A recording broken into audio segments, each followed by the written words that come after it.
కేసీఆర్ కు సీఎం రేవంత్ రెడ్డి సవాల్ విసిరారు. సాగునీటి ప్రాజెక్టులపై చర్చకు సిద్ధమే అన్నారు. పిల్ల కాకులతో ఎందుకు డైరెక్ట్ గా కేసీఆర్ తోనే మాట్లాడదామన్నారు. పిల్ల కాకులకు ఉండేలు దెబ్బ ఏం తెలుసు అన్నారు. అధికారం ఉంటే ఉంటా, లేకుంటే ఫామ్ హౌస్ లో పంట అన్నట్లు కేసీఆర్ తీరు ఉందని సీఎం రేవంత్ అన్నారు.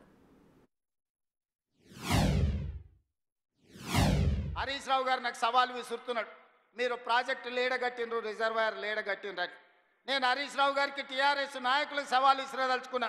పిల్లకాకులతో నాకెందుకు కానీ అసలైన ఆయన రమ్మని ఆయనతోనే మాట్లాడతా.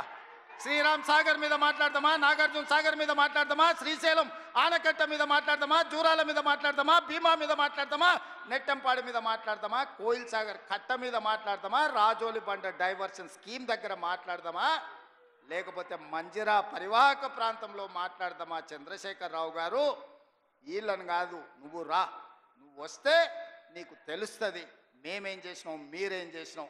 తెలిసి తెలవక ఉడికిందో ఉడకక ఉరుకులాడుతున్నారు నీ అల్లుడు, నీ కొడుకు. వాళ్లకు పిల్లకాకులకేం తెలుసు, ఉండేలు దెబ్బ అని వెనకడికి చెప్పారు. నీకు తెలుసు కదా మా దెబ్బ ఎట్లుంటుందో, కాంగ్రెస్ పార్టీ కార్యకర్తల దెబ్బ. 2023 డిసెంబర్ 3 నాడు చూసినావు కదా మా కార్యకర్తల దెబ్బ.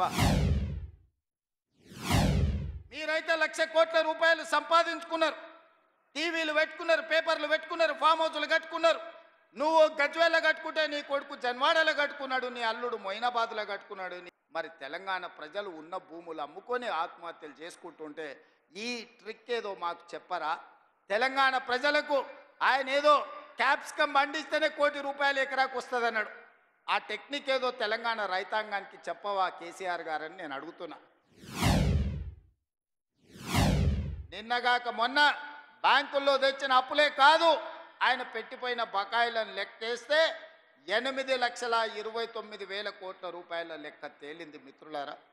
ఈ 8,29,000 కోట్లలో మా నెత్తి మీద కత్తి పెట్టి ఈరోజు బ్యాంకులు వసూళ్లు చేస్తే అసలు మిత్తి 1,53,000 కోట్ల రూపాయలు ఈరోజు బ్యాంకులకు చెల్లించాల్సి వచ్చింది. గోదావరి మీద కట్టిన ప్రాజెక్టుల గురించి ఒక్కసారి చర్చించండి. 10 సంవత్సరాలు 1,81,000 కోట్ల రూపాయలు చంద్రశేఖరరావు గారు సాగునీటి ప్రాజెక్టుల మీద ఖర్చు పెట్టిండు. అందులో 1,02,000 కోట్ల రూపాయలు ఒక్క కాళేశ్వరం కట్టడానికి వాడి. 1,00,000 కోట్లు పెట్టి కట్టిన కాళేశ్వరం 3 ఏళ్లనే కట్టుడు, 3 ఏళ్లనే కూలుడు జరిగిపోయింది. ఇప్పుడు ఆ కూలిన దాన్ని మొత్తం తీసేయాలంటే మళ్ళా ప్రభుత్వానికి 1,000 కోట్ల రూపాయలు ఖర్చు అయ్యే పరిస్థితి వచ్చింది. ఆయన తీసుకొచ్చి అప్పచెప్పిన దరిద్రం అది కాళేశ్వరం కాదు, అది కూలేశ్వరం అని చెప్పి ఈరోజు నేను మిత్రులకు చెప్పదలుచుకున్నా. ఇవాళ ఆయన గొప్పలు చెప్తున్నాడు. మీరు ప్రాజెక్టులు కట్టినరా, కేసీఆర్ గారు ప్రాజెక్టులు కట్టినరు, రిజర్వాయర్లు కట్టిరని.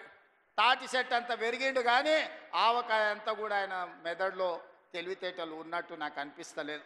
శ్రీరామ్ సాగర్ 100 టీఎంసీల ప్రాజెక్ట్ ఎవరు, మీ తాత కట్టిండా?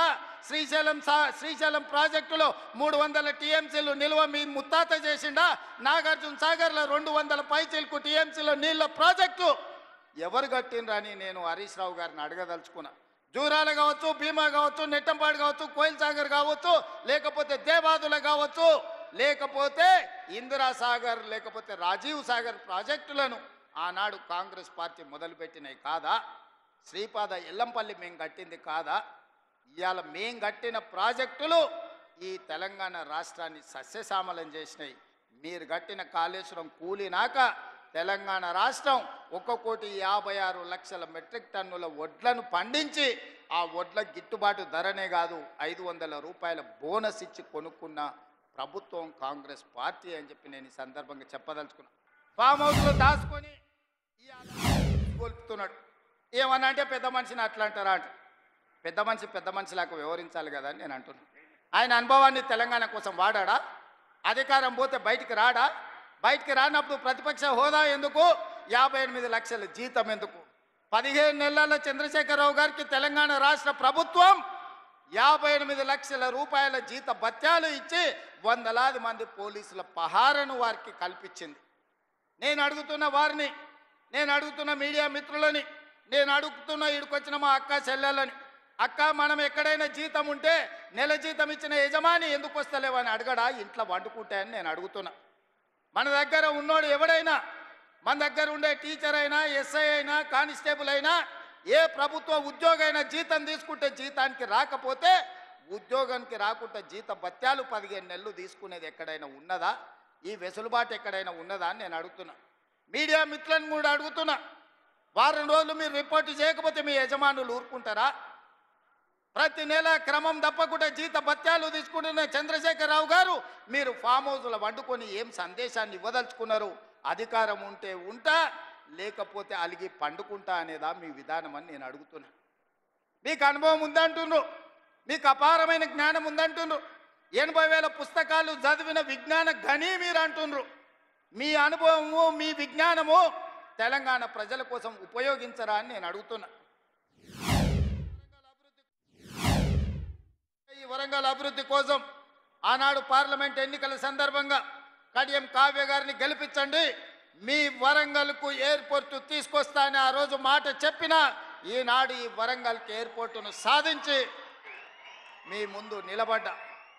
ఇదే కాదు, రైల్వే కోచ్ ఫ్యాక్టరీ కావచ్చు, లేకపోతే అండర్ గ్రౌండ్ డ్రైనేజ్ కావచ్చు, వరంగల్ ఔటర్ రింగ్ రోడ్డు కావచ్చు, అభివృద్ధి పనుల కోసం కాళోజీ కళాక్షేత్రాన్ని పూర్తి చేస్తామని ఆనాడు చెప్పినాం.